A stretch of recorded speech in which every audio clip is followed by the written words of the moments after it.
Ladies and gentlemen, we're here. I'm part of the Kliq, isn't everybody? Yes! Yes! Yes! I got an idea, yeah.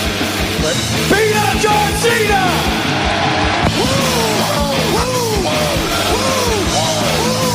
Give me a hell yeah! Oh, a little bit of the bubbly. Too sweet!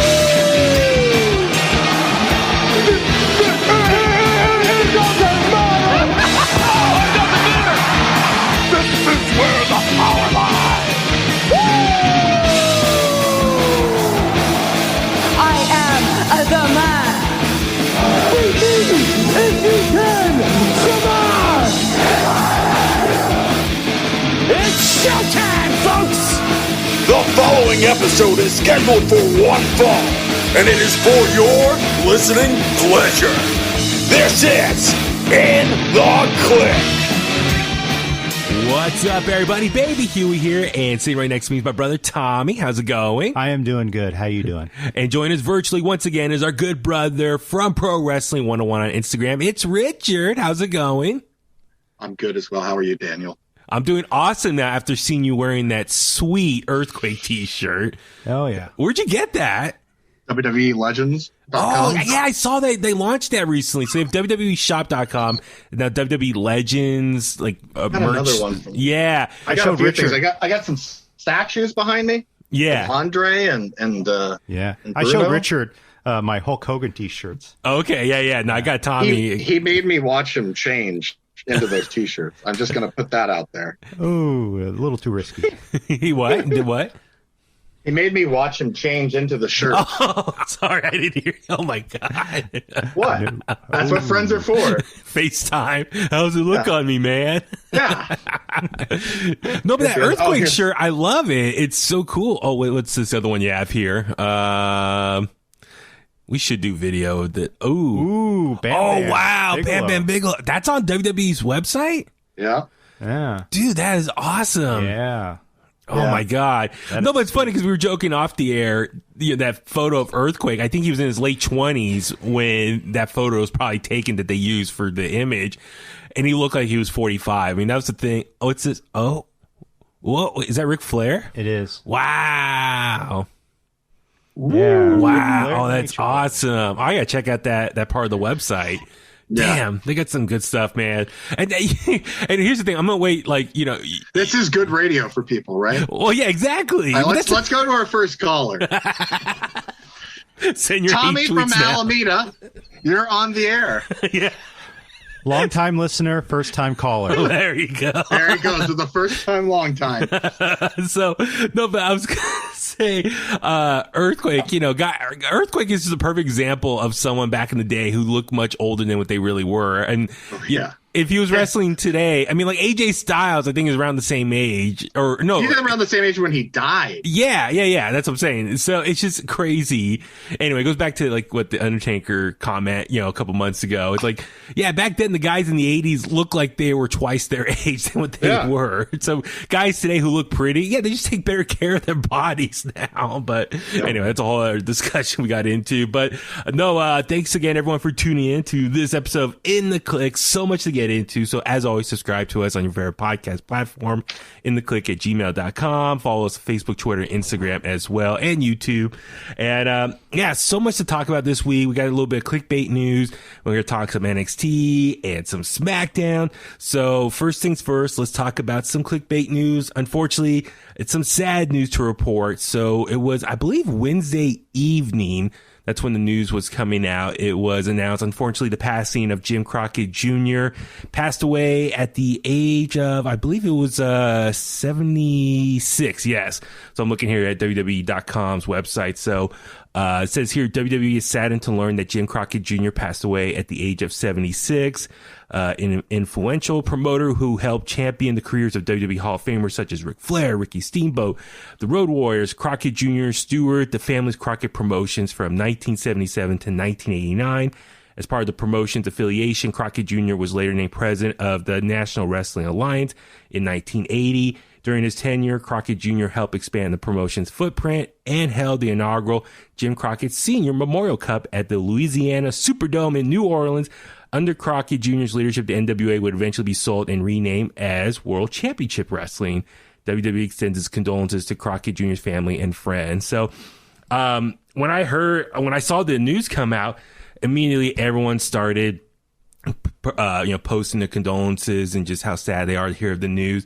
And it was mostly older wrestlers who either worked with him or knew him, and commentators as well. I got a couple quotes here I wanted to share, but it's interesting because, here we are, we're all in our mid-30s. And so I was thinking we were like little kids probably at the time where he was doing his thing, towards the end of his run as a promoter.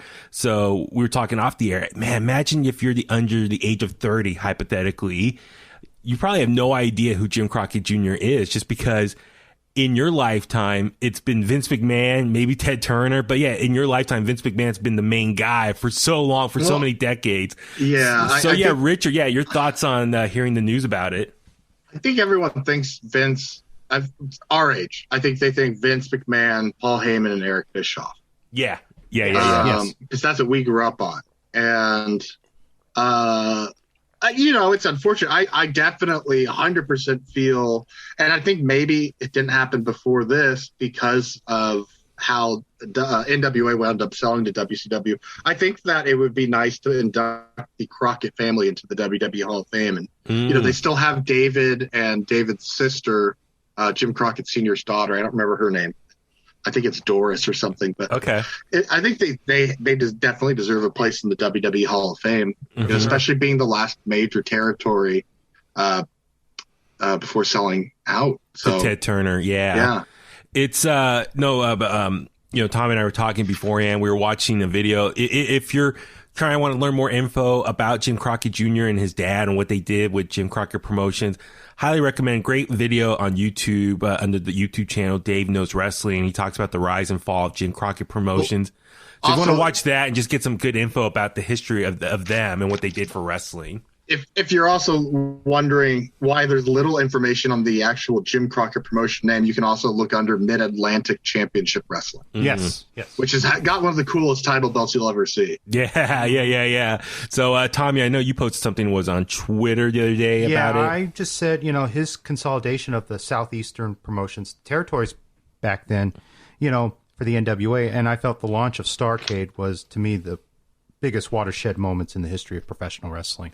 Yeah, so when you think about like WCW and when Ted Turner and all that stuff, if you grew up on that era of wrestling, just keep in mind Jim Crockett Jr. was the bridge into that era of pro wrestling, and what he did, being, I believe, president of the NWA for 3 times in a row, or 3 tenures with that. And it was him or Bob Geigel at that time. Yeah, so what he did in the 80s as far as working with different promotions and Ric Flair as their champion and other guys, and as you said, Tommy, launching Starrcade, his body of work is very influential. And we always say we grew up under WWF when we were kids, but imagine growing up in the South or the southern part of the U.S., Jim Crockett Promotions and was the guy. Yeah, that was the wrestling you saw. So that was his baby that he ran. So I mean, it's all the names that I just listed that WWE.com reference was legendary. So I was just looking online, and so like NWA, the current NWA, the one that Billy Corgan owns, he posted, NWA is saddened to learn that Jim Crockett Jr. had passed away at the age of 76, a 3-time president of the National Wrestling Alliance. Crockett was the titan in the professional wrestling industry who helped introduce countless legends of the sport to the world. We extend our deepest sympathies to his family, friends, and fans. Another one, Ric Flair, he posted on Instagram a photo of him all bloody up with the 10 pounds of gold with Jim Crockett Jr. And Ric Flair shared, I moved to Charlotte in 1974 with $150 in my pocket. Jim Crockett was my friend and my boss. I can't put into words how much he did for me and my career. His influence and persistence helped me become the world champion. My thoughts and prayers are with the Crockett family. And one last one I saw was Tony Schiavone. He also posted on Instagram a photo of him and Jim Crockett back when Schiavone still had the mustache. It says, everything I have become professionally is because of Jim Crockett and his family. His sister, Frances, hired me to do baseball. Frances. Yeah, baseball in Charlotte in 1982. A year later, Jimmy decided to give me a shot at wrestling, and now 38 years later, his generosity and confidence in me made me what I am today. My heart breaks for his wife, Mira, their children and grandchildren, for Francis, David, and Jackie Crockett. The day I first meet me, it's a little off here. What he wrote. The day I first met him. I think that's what he meant. He has a little typo on his part. He told me just screwed that up. No, you're passing the blame over to Tony Schiavone. Come on, please send your hate tweets to @babyhuey83 on Twitter and Instagram. Tony needs to proofread his message here. He told me to, quote, respect the business. I always did, and I owe this family everything. I am grateful for Jim Crockett was a part of my life. So, as you can, and there's so many others out there. So if you look at any wrestler who probably worked under him, they've all posted stuff on Facebook, Twitter, and Instagram. So yeah, it's obvious his hand on wrestling is very important. And like I said, I think for a lot of kids, they think of Vince McMahon, but you got to think before Vince McMahon became who he is today, there were other guys doing their thing in different parts of the country, and Jim Crockett Jr. was one of the bigger names that did that. So yeah, our hearts and prayers and thinking of his family and friends, condolences to everyone. So, but yeah, do yourself a favor. That's one thing I always encourage younger wrestling fans. I think a lot of them get so caught up in WWE's product right now. It's like, take the time and look at the whole history of pro wrestling. Mm-hmm. And do your research. Yeah, check out stuff on the WWE Network. Look up stuff on Wikipedia, YouTube. Just, if you have the free time, check it all out. And I think it's really cool to know the roots and where wrestling is today. How did it get there? Because of what people did in the past. So yeah, when wrestling before leg slaps, people. Yes. Yeah. So on that note, should we touch on that real quick? Absolutely. Yeah. So it's just all on you, Richard. Yeah, it's just coming out in the last couple days. Apparently, there's now a ban on leg slapping in the WWE. So I guess on SmackDown this week, or backstage on SmackDown, there were signs posted everywhere in the locker room and gorilla position, like no leg slapping. If you do it in the ring, you're gonna get a fine. So I don't know. And it's not a work, folks. I don't know what to say. I mean, it's like, this is one of those rumors I hope is true. I mean, that's the thing. I would love to see someone leak a photo, like take a photo of these signs posted backstage, post that to confirm if this is true or not. I hope it is. So, Richard, what do you think of now this new rule WWE is banning? Good. Why is that? It is the dumbest thing. I've always hated it. It's so dumb. It's like you watch wrestling from 10 years ago and then fast forward 10 years. And it's like you don't see it then. And then all of a sudden everything's got a slap sound to it. It's funny that people complain that WWE sweetens the crowd noise sometimes, but they're fine with wrestlers sweetening their own moves. Like, come on. That's dumb. Well, I guess for me... Hey, remember when Test used to do the big boot? Yeah. Did you ever think to yourself, boy, that would look better if he just slapped his leg? Well, okay, I will say... always looked brutal. This is so stupid. Well, okay, a couple things. One, listen, I think the leg slap has always been there for decades. It's been around for a long time. I just think... they used to hit each other. Well, no, what I'm getting at is just in recent years, it's become more obvious, and I think people see it more. I think wrestlers back in the day did a better job of hiding it and not making it so clear. It's funny, like, listen, we love Adam Cole, but if you look at a lot of the recent photos on social media when he's doing a super kick, you see his hand, like... You see everyone. You see everyone do it. And that's where I get frustrated. Everyone's so obvious. Hide it. They don't hide it anymore. It's just like, this is part of it. Yeah. Like even Drew McIntyre, I see him slap his leg when he does the Claymore. It's like, come on. So listen, I'm not saying it because like it's a couple of people I don't like doing it. I hate it from people I like that do it.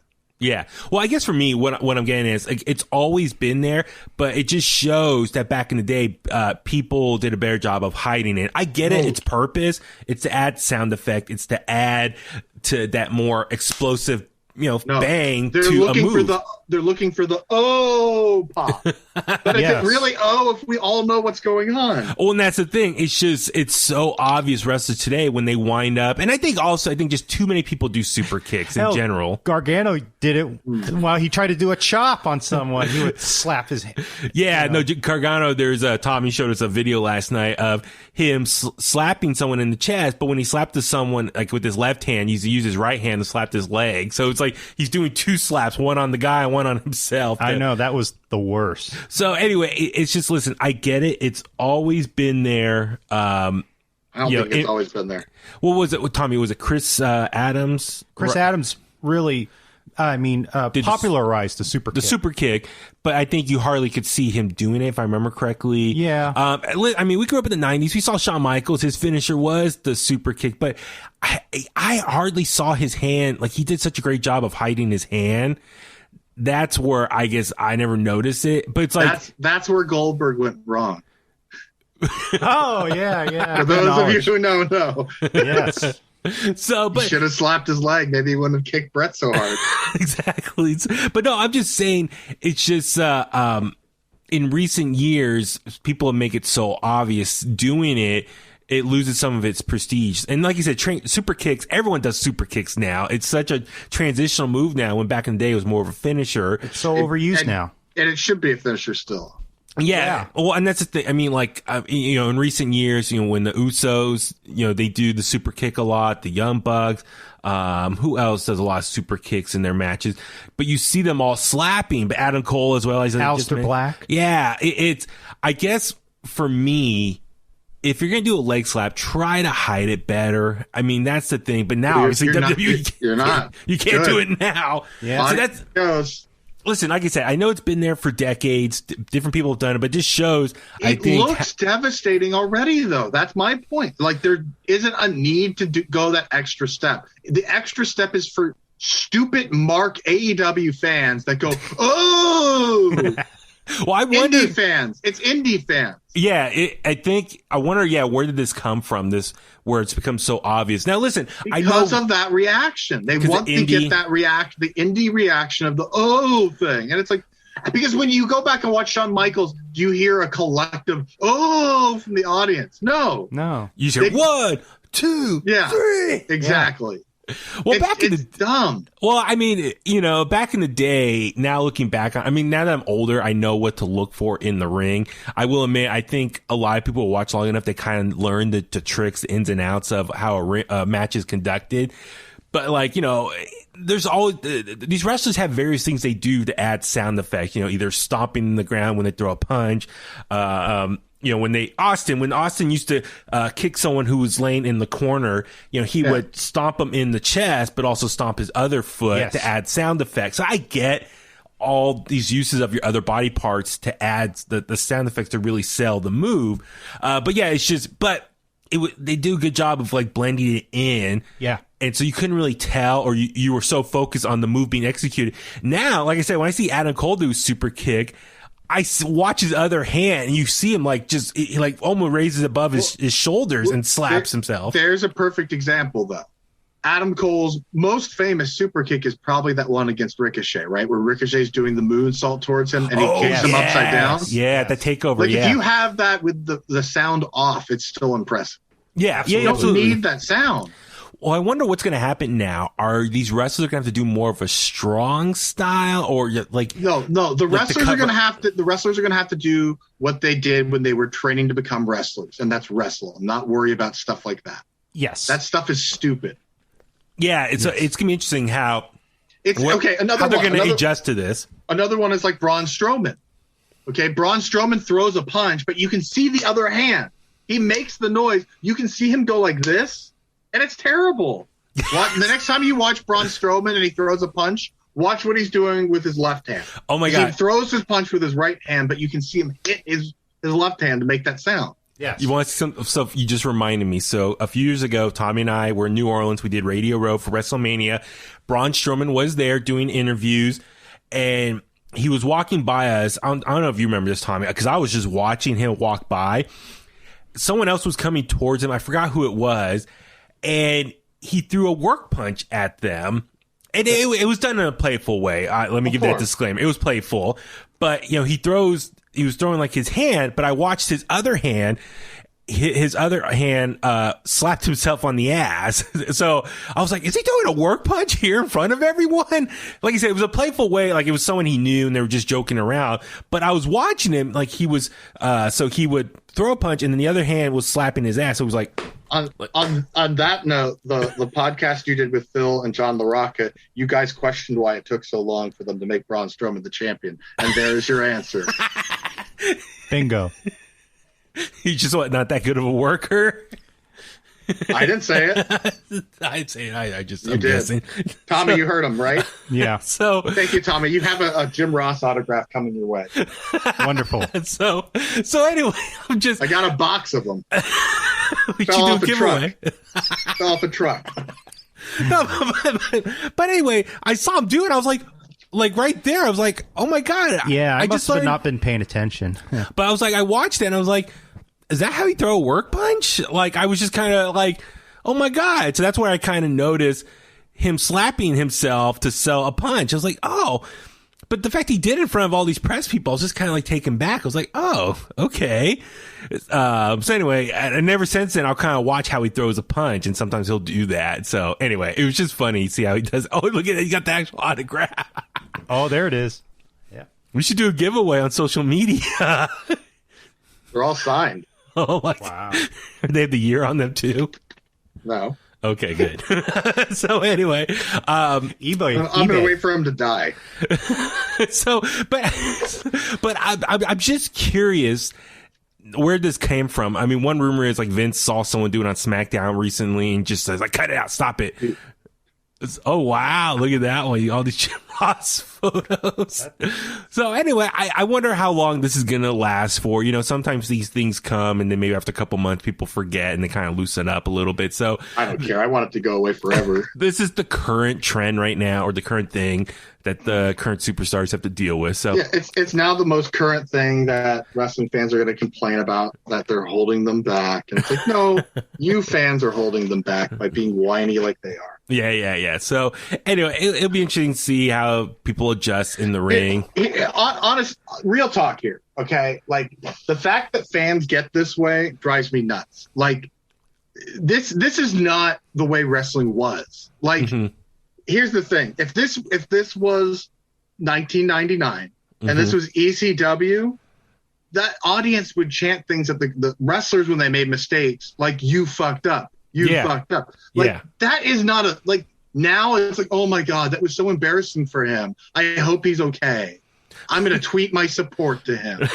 It's like, no, we've lowered our standards for what we expect from these performers. Yeah. Like, that is a problem. Yeah. Because it justifies them being lower on a card and a lower position. Like, just it leaves you to like doing all the moves that they do. That's what it's supposed to impress us, opposed to putting on a great match. Yeah. If it doesn't impress you, you forget about it, and it's not something you're going to remember in 5 years. You might remember the start. Or here's the thing. Never mind. I'm not going to go there because it's. Well, no. I'm for me. Listen. I think the leg slapping is overdone in wrestling. I get it why it's used. So I think there's got to be some sort of compromise as far as try to do a better job of hiding it, but don't do it all the time, because if you overdo it, it just oversaturates everything. But it's like when I hear a slap, I'm like, oh, I know what that is. It's because it's always the same sound too. It's like you can always tell when it's a slap on the thigh. So maybe tone it down. Don't use it as often, but do a better job of hiding it as well. My vote is to get rid of it forever. What about you, Tommy? Hey, I think it's just so overused that if they want to ban it, I'm fine with it. So we'll see. Bon voyage. Learn to wrestle. Yeah. They'll give you a lot more stretching in the ring now. Yeah. But one last thing we want to talk about before we get into NXT. Speaking of the NWA and Jim Crockett Jr., it was officially announced this week the NWA, the current form of it under Billy Corgan, is coming back. I know we speculated about it last week, so we when we heard the news, it was like, okay, we better follow up on this. So let me just grab the info here. So Back for the Attack, yeah. March 21st on Fight TV. Following that, we're going to get NWA Power returning, and it's all going to be on Fight TV. Yeah, that's all I got to say is back for attack. That is something that would make Jim Crockett proud. Sure. We can expect, so far, we know we're getting Nick Aldis, Thunder Rosa. It looks like Serena Deeb is going to be on that show. Yeah. We're getting Trevor Murdoch, Aaron Stevens, the Pope, D'Angelo De Niro. Hopefully, the Bouncers again from Ring of Honor. Yeah. And I'm missing someone. Yeah, no. So NWA, if I remember, they released a little trailer video on YouTube, and they show a lot of the faces. I think who's going to be there, current people on the roster. It's it's going to be interesting to see how this is going to look. So yeah, March 21st on Fight TV, and then it said also 4 days of tapings. Yeah, they're going to do a bunch of tapings as well. So a new season of NWA Power will start up, and that's going to return Tuesday, 6:05 Eastern on March 23rd. Available low-cost subscription bundle on Fight TV. So I'm guessing very similar to how the United Wrestling Network, Primetime Live did their thing. So I'm kind of curious how many episodes they're going to do and how much it's going to cost. It's going to be interesting. I'm curious what's the reaction going to be, what's it going to look like, all that stuff. Are they going to? It's going to be at the studio still. It's going to look the same. My thing is, I don't know. Maybe they've put it back up, but as far as I know, they haven't put Power back on YouTube. I think if anything, that they should edit the existing videos that they had on YouTube and try to use those and with like a logo that says "Go to Fight TV" for the newest episodes. Because I think if you're going to get people to continue watching, because like Primetime Live, it had a good match on each show, but the rest of the show wasn't very good.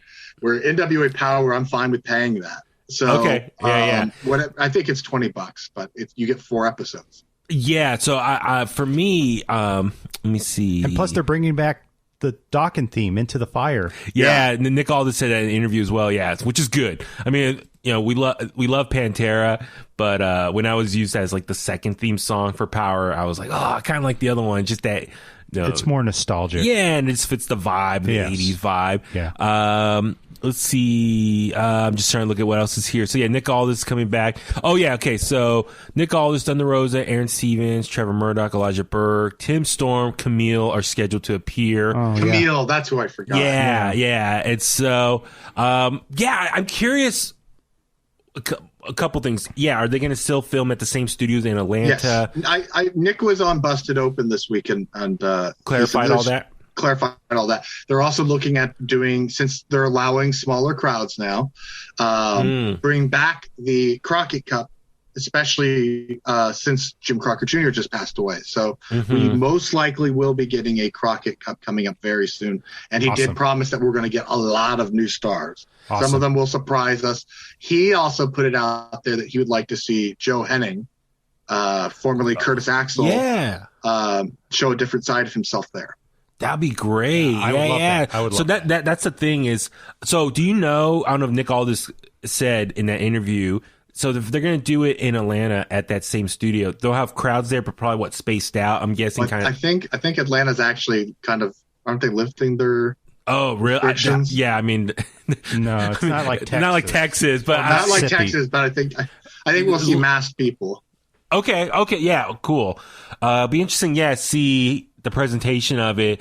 But I'm just curious, how will fans react? Because what NWA Power had originally when it came back or debuted, it was so special. A lot of people watched it on YouTube. So I'm curious how many people who are so used to paying or not paying anything for it are going to pay for it now. You know what I mean? I'm kind of curious how many fans are going to start paying for it. I think a lot. Okay. I think more so because I think the people that wound up getting Primetime Live were NWA lapsed fans. Okay. Like, I don't think they were getting Primetime Live for Primetime Live. I think they're getting it for those NWA talent. Gotcha. Okay. Yeah, that makes sense. I think what they gave us with Power was a steal. We were getting it for free, and it was my favorite TV show of the week every week. If you were to block out an hour of each show, even if you just put the highlights from Raw, SmackDown, NXT, in your case AEW, I still think that NWA was probably the best 1 hour of wrestling you were getting a week. Yeah. Same goes with MLW. Yeah. Well, I would put NWA above MLW. Right. Of course. So I guess for me, yeah, I hope the presentation remains the same. I hope it can generate enough buzz again that people will come back for it. And the big thing, yeah, the roster, who they're going to get, they lost a lot of people. They did, but the names, Tim Storm's another name we didn't mention. So they already have 8, 10 people that are kind of mainstays, and that's all you really need is 8 to 10 familiar faces. And I hope they do something. I mean, I'm sure they will, something to honor the question mark or Josephus, Joseph Hudson. I'm sure they will. And, but I would like to see a Nick Aldis Trevor Murdoch match. Yeah. I would Also, too. I mean, keep in mind that the current tag champions are JR Kratos and Aaron Stevens. Yes. So Kratos will probably do some stuff there. And then I'm trying to think who else. Yeah, who's going to be the color commentator? Because Wade Barrett or Stu Bennett at the time where he's back in he's in NXT. So I wonder who's going to be the new play-by-play guy, color guy with Joe Galley. So I mean, a lot of questions I have. I'm super excited for them. I'll tune in, check it out. It's going to be interesting to see who else they can get. As far as who was let go, maybe from WWE last year. Morrow. Who? Morrow. Morrow can, if they don't have a full capacity of fans there, Morrow can fill in that noise gap. Exactly. Mamma mia! Trevor Murdoch is in fuego right now. Hey, bring in Magnum TA's color commentator. Yeah, that'd be good. Or Nikita. Yeah. So anyway, I said I have a lot of questions, and I'll wait until I watch the actual pay-per-view and the show itself. But like I said, I'm super excited. I'm curious which wrestlers are out there who haven't signed to any other promotion will make an appearance. Joe Henning, that's a great example right there. Another thing I did gather from this relationship with Fight TV and the NWA is that the Fight TV is actually paying them quite a lot of money. Wow. Really? Okay. Nick had addressed that he saw kind of some of the numbers that they had for that last Mike Tyson fight, and how much money that generated for Fight, and kind of was like, hey, why don't we try this out? Wasn't that Triller? Who? Which one? Triller? Who's Triller? The pay-per-view that provided the Tyson Roy Jones fight? They had that on a bunch of things, though, and I believe Spike. Fight. Spike. Okay. I think it's Spike Triller. TV's Paramount Network now. Yes, yeah. So anyway, I mean, it sounds like from what you're saying, Nick Aldis is very much hands-on, overseeing the whole NWA thing. I'm curious who they get to replace. Is it Dave LaGreca? Is that the one? No, or Lagana. Is he gone? Yeah, no, he's gone. Okay, LaGreca is busted open. Lagana is NWA. Yeah, but he's gone. But he's gone. Oh, Dave Lagana. Yeah. Dave Lagana's gone. Yeah, I know he's gone, but I'm just curious who they get to replace him, because I think that's an important role. They might have someone with Fight TV that can be cool. a producer. Yeah. I don't know that for sure. I'm just saying that I'm sure that there's avenues that they can go to. But look, Dave Lagana got them there with the 10 pounds of gold stuff, and then they can kind of get someone that can just fill. I mean, David Crockett used to do it. They could get David Crockett. Oh yeah, that'd be awesome. Yeah, he used to do WCW. Look at him, watch him. Look at him, watch him. That's my David Crockett impression. So, no, I'm excited for them, and but then again, it's like, oh my god, it's another show to watch. You should be excited for me. Yeah, it's for you. Absolutely, I'm just me. Okay. All of you clickbaiters should be happy for me, because I'm going to be a happy boy. We should do some reviews for that as well. So it's gonna I'll mix it in with my Columbo review at the end of the show. Yes. Oh my god! So Columbo was a great show, man. A really good show. Really good. Our mom used to watch Columbo. Yeah. Nimoy was in one I just saw. All right, we'll get into that later in the show. Okay, all right. Let's move on over to this week in WWE. First up, let's talk about NXT. Did you hear that? That's all of our listeners turning off this podcast, hitting the stop button. Yep. So, but this week NXT's episode, I'll say, guys, I really enjoyed it. It was great show. Lots of stuff to talk about. Let's go ahead and just talk about the main story here. I thought was Finn Balor, Cameron. Yeah, that too. We'll touch on that. But Finn Balor, Roderick Strong, their whole storyline this episode, and eventually Adam Cole. So, we had Roderick Strong, come out and wanted answers from Adam Cole, and instead he got Finn Balor to come out to the ring. They started talking back and forth, and Roderick is accusing of Finn Balor of breaking up the Undisputed Era, because ever since he arrived back in NXT, things have not been the same. Finn says, he has a good point. He does. I mean, it's like, things start going downhill. Yeah. But then from Finn Balor's standpoint, it's like, no, dude, it's all about the NXT championship. That's what broke you guys He had up. a good point, too. Yeah, it's a point counterpoint. Very thorough arguments right here. And then they started beating each other up, and then it led to the main event here. What do you think of the actual main event match here?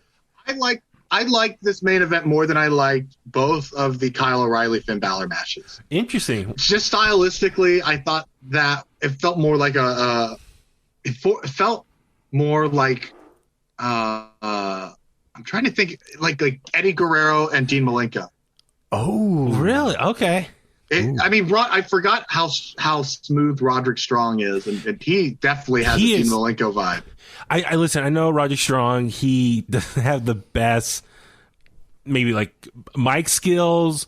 Yeah, he's got as good of mic skills as Dean Malenko. Yeah, but I mean, in the ring, bell to bell, he's one of the best wrestlers in the world. Yeah. The way he works in the ring, he sells, and just the way he lays into people. He's such a talented performer. Very underrated. I think. Yeah. No, but I enjoyed this main event here. The way they went back and forth. I mean, come on, you got Finn Balor, who honestly, his time back in NXT has been some of his best work to date, and so. When you get these two guys in the main event, this is like a takeover quality match, I thought. I totally agree. And I felt like the promo that Balor cut on him was like not the Balor that was in NXT or Raw before. This felt more like Bullet Club Finn Balor, where he was just mean and nasty about everything he was saying. And I was like, this is what I've wanted for a while. Like, well, I like how he even grabbed, in the beginning, she'll grab the mic and went straight to camera and says like, Adam Cole, I challenge you next week for the NXT champion. I'm like, whoa, okay. But Balor was borderline a dick, and it was great. Like he was just like, I'm tired of this bullshit.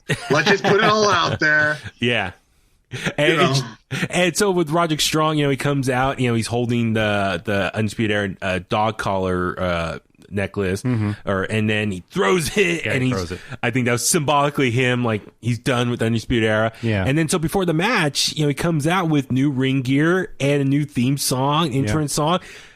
No Undisputed Era branded clothes on him anymore. So I guess it really solidifies he is done, or at Undisputed Era is done.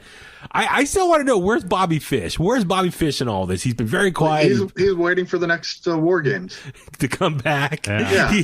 Or he's avoiding the performance center because he knows Adam Cole's going to take him out. He's the last one. Adam Cole hasn't attacked yet. But no, I'm with you. This match was awesome. Do yourself a favor and watch it. It was a great pace, and it was just all out grappling, and it was just all in the center of the ring, and I enjoyed it. And I mean, the first half was very technical, and then the second half they start picking things up. But Roderick Strong, I love when he does like the running back and forth amongst the ropes and then hits them. And but the finish though with Finn Balor, the coup de grace into the 1916 or 17? 1916. 1916. I always do that, and I can't spell coup de grace. How do you spell? Actually, let me look. It's COUP. Hold on. GE. Coup de grace. Coup de grace. But it's pronounced coup de grace. Coup de grace. It's French. Oh. Interesting. 1916 as well. Okay. Yeah, 1916. Because 1916 was... why 1916? Well, that was Sunday Bloody Sunday? Or yeah, Ireland. It's an Irish thing. Yeah. Oh, okay. But it was before... U2? Yes. He's a big U2 fan. Yeah, I was going to say he's a big U2. Sunday. When he's stretching, he's listening to Sunday Bloody Sunday by U2. Did I tell you what I did to Finn Balor once? I don't like where this is going. So go on. So did he show you his demon? No. So you want to touch the demon? So years ago, I was up at Aftershock in Sacramento, and NXT was performing there at Aftershock, and I got a chance to interview some of the wrestlers, and I got a chance to interview Finn Balor at the time, and so I asked one of my friends from the band On Off, they're Bay Area or Northern California, the Irish boys. Yeah, exactly. They're from Ireland. So I said, hey, I'm going to read this Irish wrestler. You got anything I could say to him? And they're like, oh, you just start out saying, what the crack? And I was like, what the crack? And they're like, it just means like, what's up? How's it go? What up? And I was like, okay, cool. And so with Finn Balor, I forgot what to say. And I said, what's the crack? Oh my God. And he's like, no, it's what the crack. I'm like, oh, okay, I'm sorry. I should isolate that and send it to you. You should. You should put it on your Instagram and Twitter. what's the crack? And he laughed, but anyway, it was a fun interview at the time. I mean, so that was interesting because at that point, Bullet Club was still fairly a new thing, even though he just left and all that stuff. But anyway, he was a very fun guy to talk to. But he didn't show you his demon. No, he did not. I was very sad, unfortunately. So you were sad? Yes. You were sad you didn't get to see the demon? It was actually fun. It also was funny while I was there. Kathy Kelly was there in the press tent, but she was working for AfterBuzz TV at the time. So it's before she went to WWE. So anyway, I saw her. I was like, whoa, who's that? Anyway, just, connecting all the dots, and they used to date one another as well. Yeah. I miss her a lot. No, but great main event here, great match. And then, Finn wins, and we see Adam Cole come out and calls out, Finn Balor. It's just setting up the match next week. So next week's going to be a stacked show. You got the women's title on the line and the men's title. The next couple weeks is in 2 weeks, we're getting the tag team title match, right? Or not this week, but the week after, we're getting a tag team title match. Yeah. So it's just, no, I love this matchup here. And so, yeah, it's going to be curious. I don't think Adam's going to win. Nah. I think Kyle O'Reilly's still going to be the one to maybe beat him. If Adam wins it, he's not going to hold it very long. Yeah. That's the big question. Is like, what happens next? Because there is rumor. Mike Johnson was reporting the rumors they might do a 2-night takeover on Wednesday and Thursday leading up to WrestleMania. What? That's what Mike Johnson was reporting. Mike? Yeah, the rumor is that week leading up to WrestleMania. So Wednesday would be takeover night 1 on USA Network, and then night 2 on Thursday would be takeover night 2. I thought the dirt sheets were all saying that NXT was going to Tuesdays.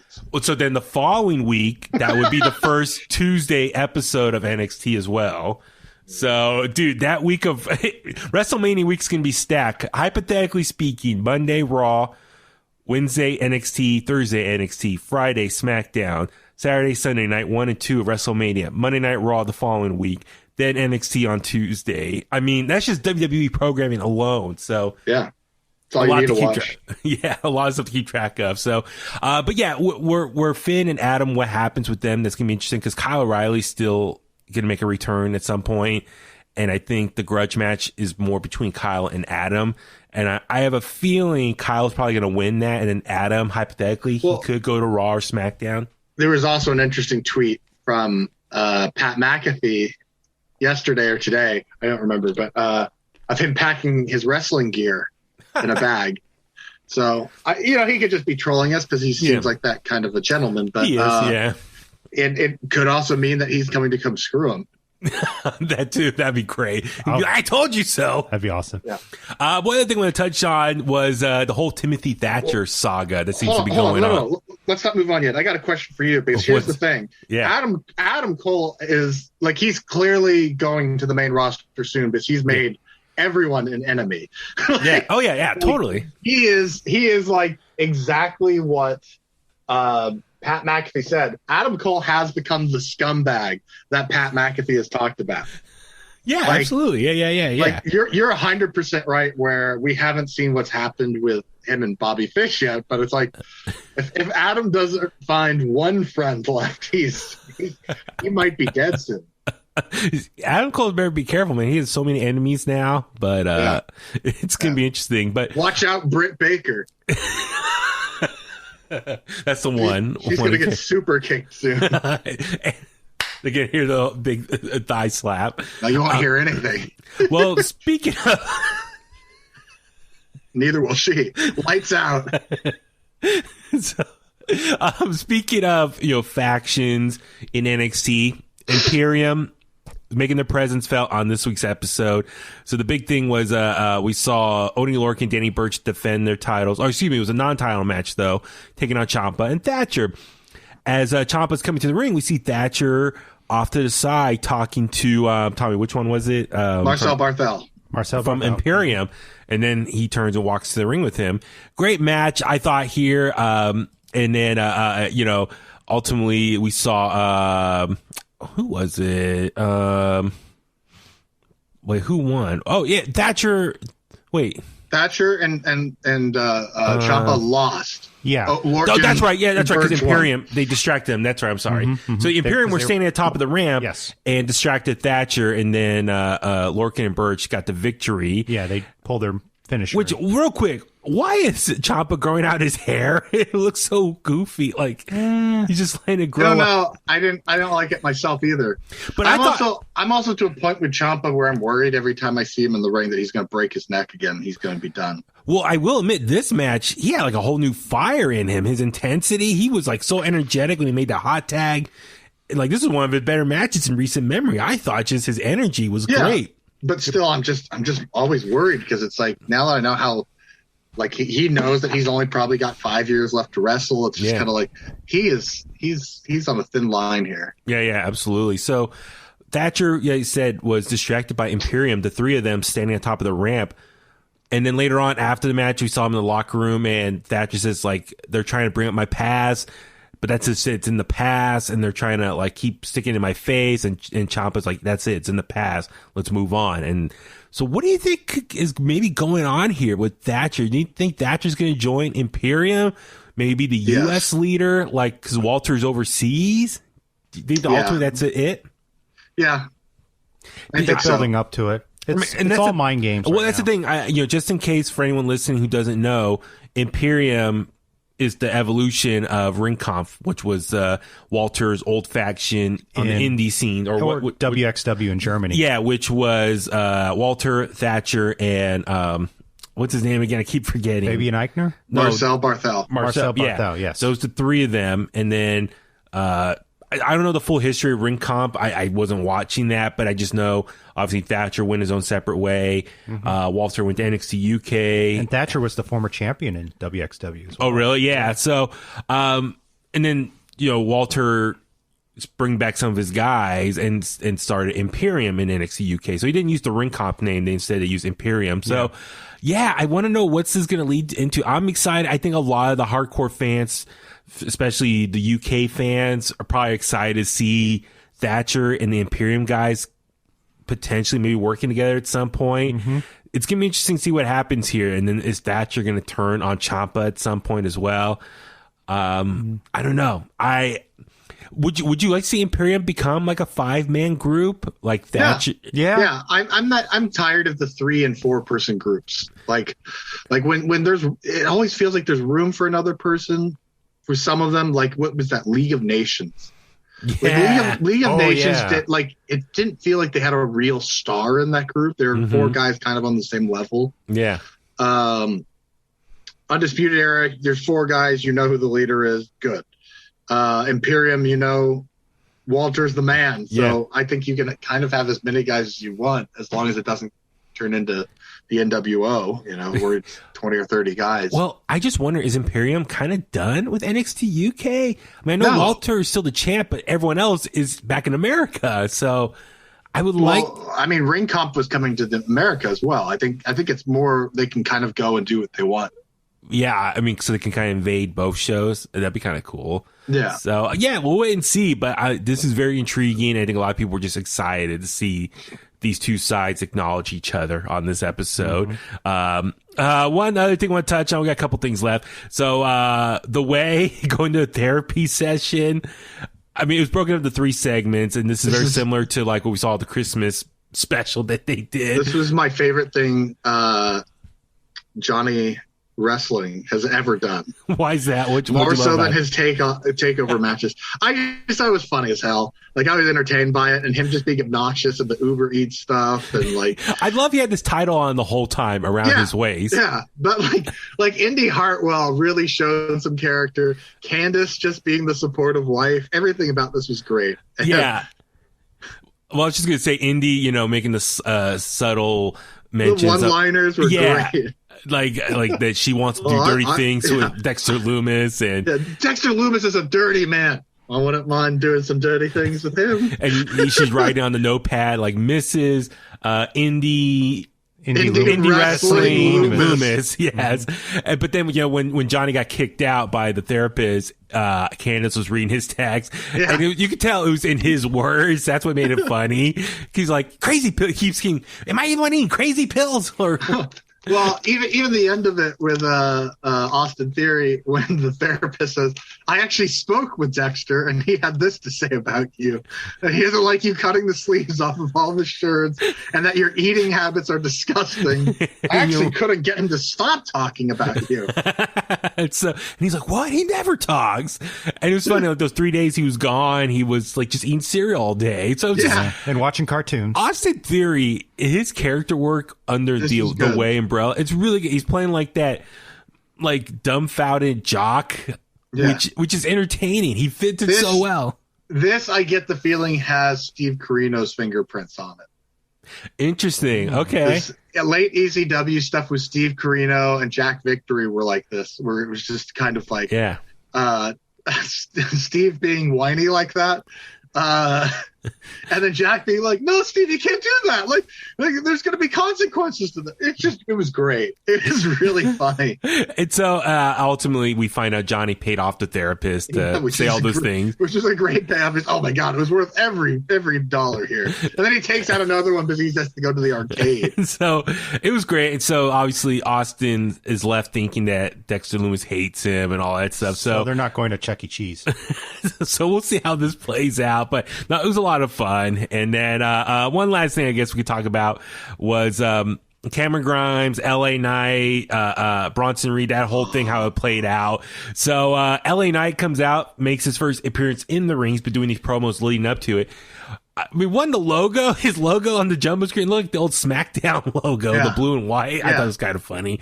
But what'd you think of his promo in the ring? Loved it. Okay. Because I was kind of thinking beforehand, you know, the last couple of weeks we've seen him, and he's kind of been doing these babyface things. It just kind of felt like he's going to turn at some point soon.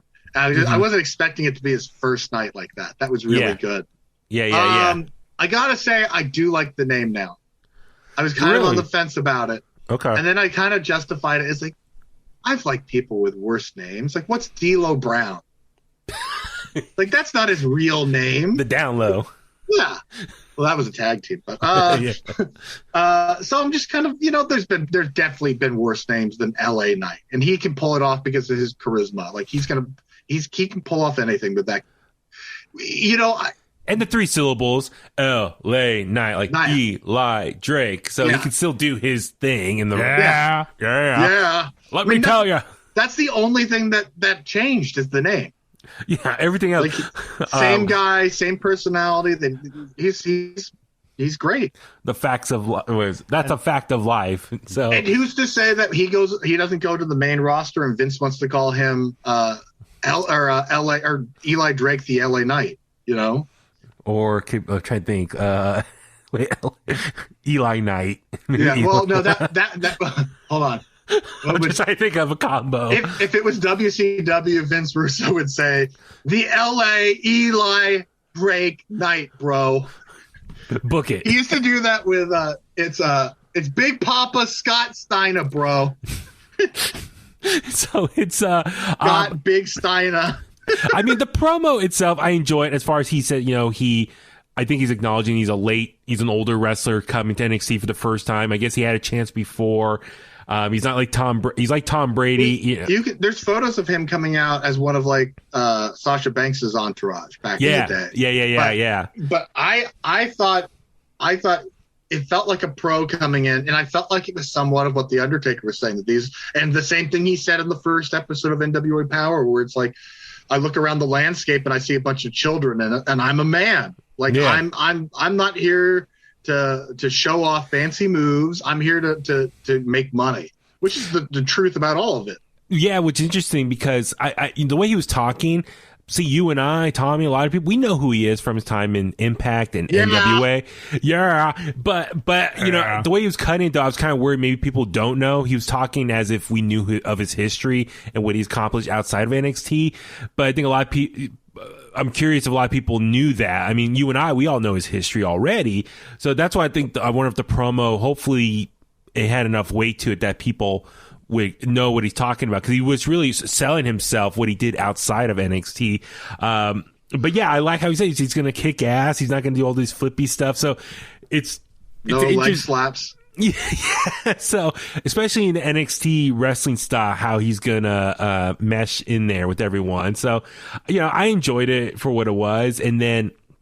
Later on, we see, Cameron Grimes going around trying to change the Performance Center to his name, Cameron Grimes Auditorium, and William Regal's pissed at him that the guy he hit last week was threatening to sue, and he's like, "You want me to pay him off?" He's like, "No, I'll take care of it, but you got a match with Bronson Reed," and he still yells, "Ted DiBiase!" Like, yeah, exactly. There's got to be a payoff. Ted DiBiase needs to make an appearance. Day. He's got to show up with the IRS, like I said. He's got to confront him. He has to confront him. There's got to be.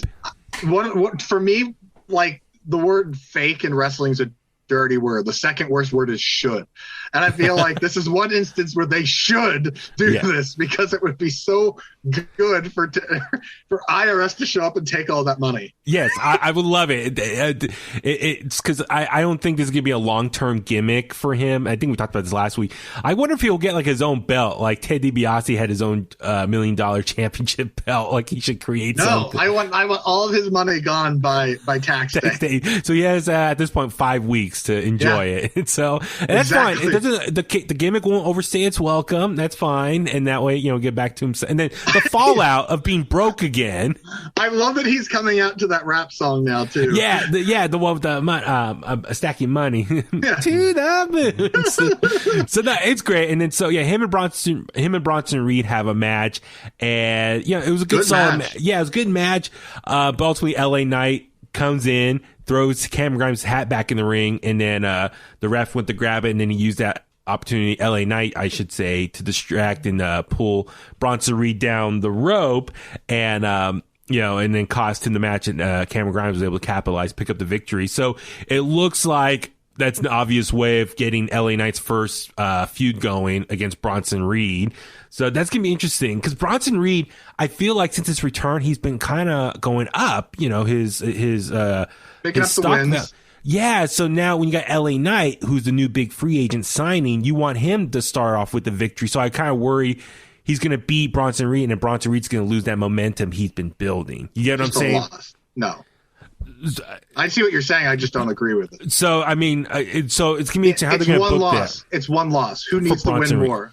Well, LA Knight does. Eli Drake, yeah, he does, because he's the new guy. And the larger scheme of things, it won't matter. Yeah. Like down the line, it's not going to matter. Yeah. So we'll see how this plays out.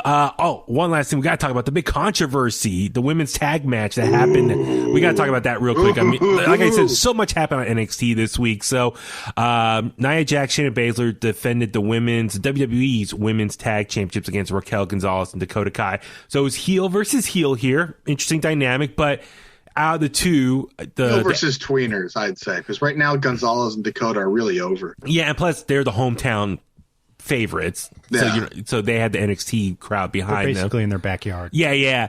What'd you think how this match played out, though? It was kind of cool. Shayna and Dakota gained a little bit of action. I thought this was the best women's tag team match since Bayley and Sasha were tag team champions. Okay, yeah. I thought Shayna and Nia worked better than I've seen them in a while. I think that's because of who they were in the ring with. Yep. There's just something about Shayna Baszler in that building that is pretty cool. It was nice. It's because she lost to Rhea Ripley, December 2019, when Rhea became champion. And then she got WWE to adopt the NXT thing of changing the lights when they're doing the ring announcing for title matches and make a title match feel special. It kills time, and Raw's 3 hours, so why not? Well, that's the thing is, for me, it was cool seeing Shayna Baszler back in NXT. Like, just she was so dominant there, so it's just nice to see her back, because it's been over a year now since she's been there. So she got called up. So I really enjoyed seeing her. But yeah, this match was hard hitting. Dakota Kai, getting some payback with Shayna Baszler. Raquel Gonzalez got the hot tag, and then her and Nia Jax were going at it. And then ultimately, we saw Shayna Baszler choking out Dakota Kai. She was able to break free a little bit, get the tag, reach back, get the tag to Raquel. Raquel went over to kick Nia Jax. They fall outside. They go through the tables. Shayna Baszler starts choking her out. Dakota Kai again. Dakota Kai is not the legal person. We had the ref bump happen a second ago. Adam Pearce comes out and he brings a Raw ref, and they go in, and Dakota Kai's unconscious, and the Raw ref declares Shayna Baszler and Nia Jax the champion, or retaining the winners. Yep, they earned it. So controversial because, one, Dakota Kai was not the legal person. It was Raquel who was outside on the table. Adam Pearce bringing another ref in. So it was definitely... Two, Adam Pearce is not the legal general manager for NXT. Yes, and then we saw later on Regal and Pierce talking in like a conference room, and then Regal announces he's going to have a game-changing announcement for the NXT landscape. So all I'm going to say is, did you see the spoiler for it? Because I did. There was a spoiler already? I mean, I know people were speculating. Okay, we'll talk off air. Okay, so I mean, how can I do this? No, I'm not going to say anything. Okay, so yeah, we can speculate all we want, but let's just wait to see what happens. GTS it, folks. So Google that shit. So I'd be curious to see what's going to happen if Adam Pearce is going to make another appearance, or what's going to be like a power shift, or what'd you think of like Adam Pearce getting involved on NXT? It's my long-term thing I've told you about with Adam Pearce. With what as they're gonna like him abusing power. Oh, okay, gotcha. Yeah. This was a blatant abuse of power. An Easter egg, or what's the word? Laying the foundation. Yeah, okay. For sure. Okay. So anyway, we'll see how the repercussions from this situation play out here. So overall, very fun episode of NXT. There was, I know, some other stuff that happened as well, but those are the big takeaways from this. All right, let's move on over to Friday Night SmackDown. Before we get into a lot of the SmackDown stuff, just Richard, real quick, your thoughts on Bobby Lashley winning the WWE Championship this week on Raw. First of all, I thought Raw was tremendous. That's 2 weeks in a row that it felt really, really good. Do you remember the Raw from, I think, 98, 99, where Austin took McMahon hostage all night, and that he was going to take him? He was like suspended or fired or something. Yeah. And at the end of the show, he brings Vince into the ring, has a gun to his head, and then the little bang thing comes out of the gun, and Vince pees his pants or something. That's what this felt like. I loved this whole show. I loved the pacing of it. Yeah, the fact that they had that in the lower third, that in an hour we're going to have Bobby Lashley. I loved it. It just kept you invested in that story all night. Like the rest of the show, I don't remember that much of, just because I was looking at that clock all night. I thought that that original match where Miz ran away, he should have taken some move like that spine buster and then rolled out and then ran off. Like he should have tested the waters and then like, oh, fuck this, I'm done. Sorry for the language. And ran off. Like that was a wake up call. Like, oh, that should have been like, I can't compete with this. Yeah. But I loved it. I loved the fact that he had lumberjacks and couldn't escape. I love that old school feel. And that the Lumberjacks did their job. So, because WWE has, to me, kind of not done well with Lumberjack matches in the last few years. So, yeah, but very happy for Bobby Lashley. Yeah. 2 thumbs up. I'm looking forward to seeing what they're going to do with it, because we could get Bobby and Lesnar, and we could get Bobby and Drew. We know we're not going to get Bobby and Randy. Mm-hmm. So, I like it. Because I like Bobby Lashley as the champion. And I think if you get Bobby and Drew at WrestleMania, it's a hard match to call because Bobby's earned the belt. And Drew's been the guy the last year, but at the same time, do they want that Drew winning in front of fans? I think the fans are going to be 50-50 on it. Yeah, it's going to be tough because like you see someone like Bobby Lashley who's been booked a heel, but you're so happy for him. Just sorry to break kayfabe, but you're just so happy for someone to finally get that title. He kind of just naturally becomes a baby face like that. So I wonder, are people going to start cheering on Bobby Lashley more now because he finally won the title? Also, we saw that when he won the U.S. title, and then when we got Cedric in the Hurt Business. I mean, it's something that here's something I was talking about with a friend of mine on Instagram is how WWE has naturally not force-fed black athletes becoming champions. Nothing about Bobby Lashley winning this belt felt like a PR stunt. Like this felt to me like Bobby Lashley has been getting over slow and steady on his own without the machine backing it. Like he's been putting on great matches since he started feuding with Braun Strowman last year. Mm-hmm. He's had good matches. When was the last time you saw Bobby Lashley in a bad match? Correct. Yeah. So he's definitely earned this, and it just seems very organic. And They got the Hurt Business over without forcing it. If anything, if you recall, the Hurt Business was secondary to Retribution at first. And then the Hurt Business just got over like gangbusters. And it's like, hey, I think we got something here with Bobby. Yeah. And I'm glad, they've stuck with it. I was a little worried, with Cedric and Shelton kind of, tension between them. That seems to be dropped right now, that storyline angle, which is good. Keep that, I wish they would just acknowledge it though. Maybe like MVP told them, hey, we all need to be on the same page for Bobby's sake, and give me one line, and okay, cool, I'll take that for what it is. So anyway, super happy for Bobby Lashley. Also, major props to The Miz for his work on Raw. Yeah. I know why people are giving him crap. It's like, he did his job, and Bobby said that. I think he did an interview on The Bump or whatever this week, and praised The Miz for doing the job that was asked of him, and did it so well. And oh my God, it was great since he became champion. Also, I'd like to say for the people that complain about The Miz and Morrison and the last year of them being funny and whatever, remember when Austin was singing with Kurt Angle with cowboy hats on? Yeah. Does that really hurt their legacy?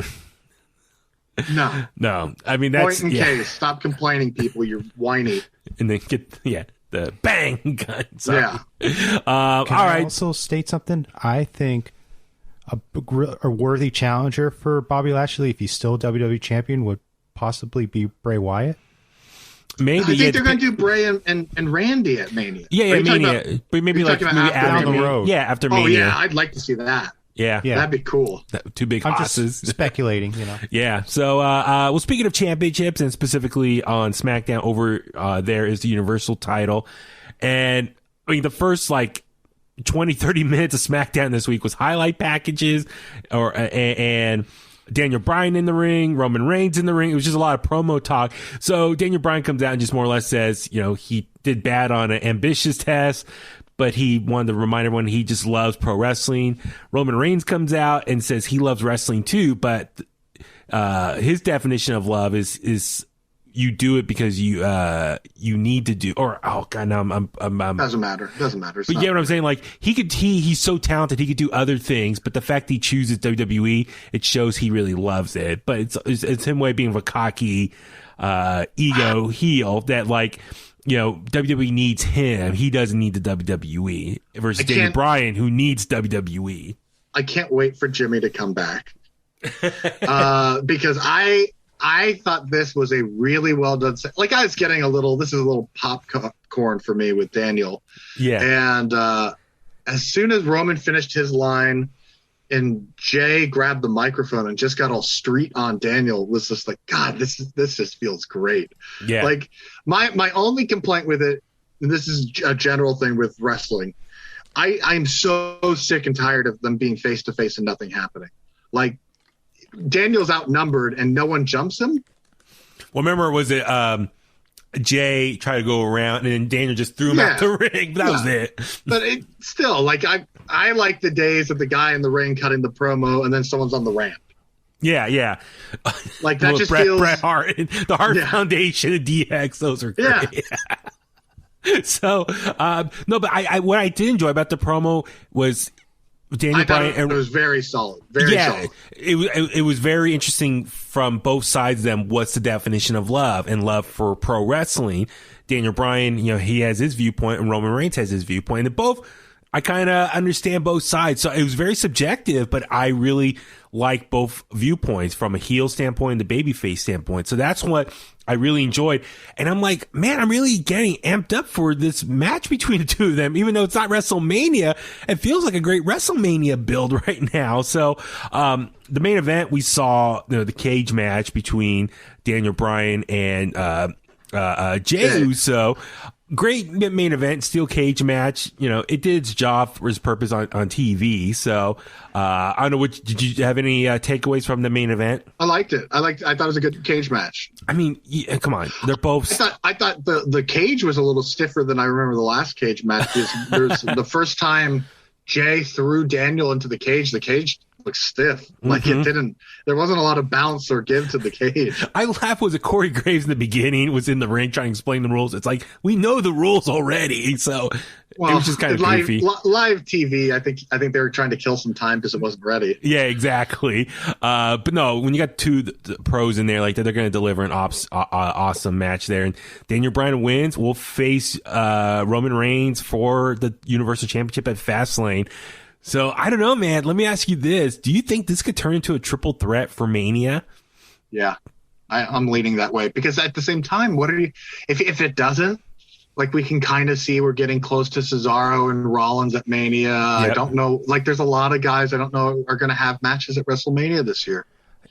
So it's like, yeah, if Daniel Bryan. Well, here's one that no one's thinking about. What if Daniel actually wins the belt at Fastlane? Maybe Kevin Owens comes in and screws Roman Reigns. Maybe it becomes a 4-way. Oh my God, a fatal 4-way. Wow. Yeah. We haven't had one of those since WrestleMania 2000. That's 21 years ago. Wow. Okay. I'm just thinking. Yeah. That way you've got 4 main event guys that you're still keeping in the main event and you don't have to worry about what you're going to do with them on the card. But at the same time, what are you going to do with Jay at Mania? I mean, he can get himself into some trouble with someone easily. Yeah. I mean, he could be in some sort of man. That would be kind of interesting, a fatal 4-way. I like that idea. My only concern is, you know, you got Edge who wins the Royal Rumble match and it turns to a fatal 4-way. Like in my heart, he deserves a one-on-one match. But since Edge has come back, he's been kind of coming. I agree with you. But at the same time, Edge has come back and he's been telling everyone that, you know, he told Drew McIntyre, this is WrestleMania season. Where's your balls? Yeah. Like he's telling everyone where they should be thinking. And it's like, hey, you picked the guy that everyone's after right now. Like, you should have picked the guy that no one's after. Interesting. Okay, we'll see how this plays out. But because if Daniel wins the belt, Edge is going after Daniel now. But Roman can always say, I get my rematch clause, and I'm getting my rematch at WrestleMania. So there you have a guaranteed 3-way, but at the same time now you've got Kevin Owens. What is Kevin Owens doing for WrestleMania? Maybe Kevin Owens takes on Jey Uso at WrestleMania. Man. And it's a 3-way. Oh my God, there's so much in the air right now. I love it. I mean, that's the whole point of wrestling. Yeah. Just uncertainty of it all. Yeah. Well, one thing that's not uncertain anymore is this new character Apollo Crews has taken on. They really amped up the Nigerian warrior or king aspect of his character. Apollo Crews is coming to America. So he comes out, he's got like these 2 soldiers with him. He's got the weapon, what do you want to call that? It's like there's a toothpick for him, he said. No, but it was like it's got the like a sword at the top of it. I don't know what's it called. A spear? Yeah, sorry. Spear. You couldn't think of a spear? I was thinking of a sword. I don't know why. I have an African spear in my hallway. You really? Mine. Yeah, a friend of mine went to Africa and brought it back for me. Oh, nice. You use it to protect your house from... No, it's a doorstop. So, the big thing everyone was talking about, I mean, the promo was good, but it's just the fact he's still talking in the accent. I like it. You like the accent? I'm like, nah, come on, man. We heard you talk normal for years. He was boring for years. This is entertaining. I'm like, come on, drop the accent. Remember when One Man Gang became Akeem the African Dream? God, where's Slick when you need him? Please. No, but I mean, fun fact, that's William's favorite manager. Slick? Yeah. Nice. Well, I mean, you know, Apollo, his promo was like that he's the real Apollo. This is really him. This is the real Apollo. And Big E's returning next week, so he's going to confront him. So obviously, I like it. Yeah, their rivalry's far from over. So we'll see how what plays out between the two of them. Could you see Apollo become Intercontinental Champion? Not yet. Okay. And I think that's kind of the brilliance of this character right now is that it looks like he is, but he's not. He doesn't have enough heat that winning the belt is a guarantee. He's got enough heat that he can lose and have something to complain about. And then take it out on others. Yeah. Okay. He can be a contender. Yeah. A really good contender for it. I love it though. I mean, he was vanilla and boring just a month ago. Yeah. It's interesting how, things can turn around for one person in the ring. Listen, wrestling moves are secondary. The characters are what you remember and what gets them over. And speaking of someone that has been on TV, was Murphy, who has been on TV in months, it feels like. Yeah. And he shows up, and Seth Rollins is cutting an interview backstage, and Murphy shows up and offers his services to take on Cesaro. So this means Aaliyah broke up with him, right? That's what everyone's saying. It's like, okay, you're going back to your old friend after the girl dumps you. That has to be it, right? That's real life. That's real life. But I'm like, come on, man. Like, they spent most of 2020 going at it between them and Mysterio family, and Murphy, had that great moment where he beat up Seth Rollins and left him, and then he's gone, and now he's back on lineup. So I felt like we just wasted our whole time in 2020 watching that feud play out. That whole feud was to get Dominic over, and it worked. So don't look at it as anything other than that. However, I don't care. I know. I mean, he's a cruiserweight guy. If people are getting upset over a cruiser, he's the bottom of the card. Yeah. No offense. It's just that's reality. Like, everyone is so sensitive. I was seeing so much complaining about this. Because he was tweeting out stuff like, I know. Yeah, he kind of brought him himself. Same kind of bull crap that the Revival were doing before they left. What about us? I guess the last thing we could touch on as far as the women's division go is Bianca Belair, Sasha Banks, Reginald, all that stuff. So, so Bianca had a match against Shayna Baszler. Sasha Banks comes out and is like standing in her corner while Nia Jax is on the other side. And it was announced that they're going to have a rematch at Fastlane. So Bianca and Sasha versus Shayna and Nia Jax for the women's tag titles. I'm like, why are they having a rematch? They lost. But I guess it's a way to maybe add some more heat to their matchup leading to WrestleMania. That's my only guess. Reginald, we saw earlier tonight, had some champagne. Carmella pretty much said, like, I'm done with you, and, smashed the bottle or threw it over him. And it was perfectly all over his face. Oh, yeah. She is so good in this character. I mean, like we've talked about this. This is the Evolution character. Yeah. But she's done so well with it. Like, it's perfect. And then Reginald, he's all upset. And then during the match, he tries to come out and talk to Sasha Banks. Bianca gets distracted, but Bianca still picks up the victory, though.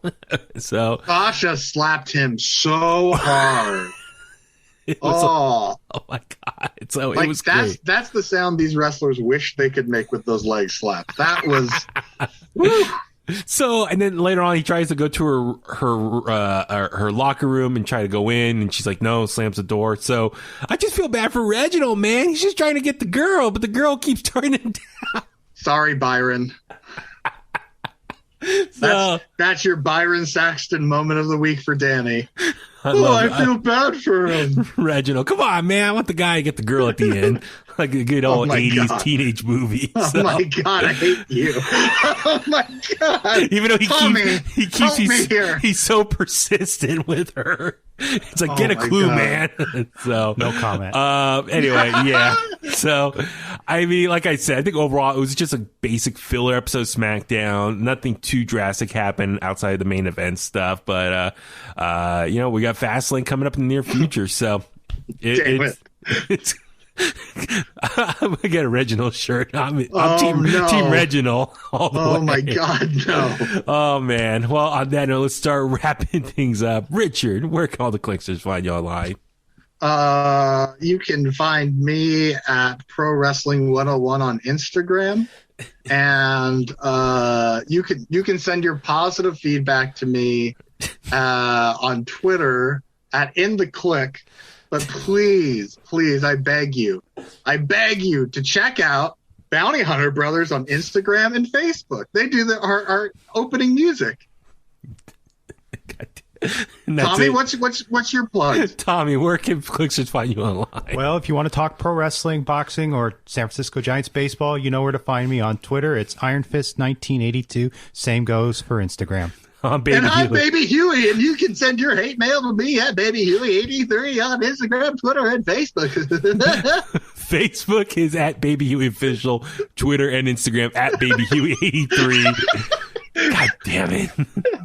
Get the merch, the In The Kliq merch over clicking the link in our bio on at In The Kliq on Facebook, Twitter, and Instagram as well. Yeah, Subscribe our merch is at prowrestlingtees.com/InTheKliq. If you can't find it there, write them letters, and if they tell you that they don't have that merchandise there, please send your hate mail about the merchandise to at BabyHuey83 on Instagram and Twitter. Oh, man. For everything else, subscribe to us on your favorite podcast platform, inthekliq@gmail.com. And on that note, let's go home, and that's the bottom line, because Huey said so.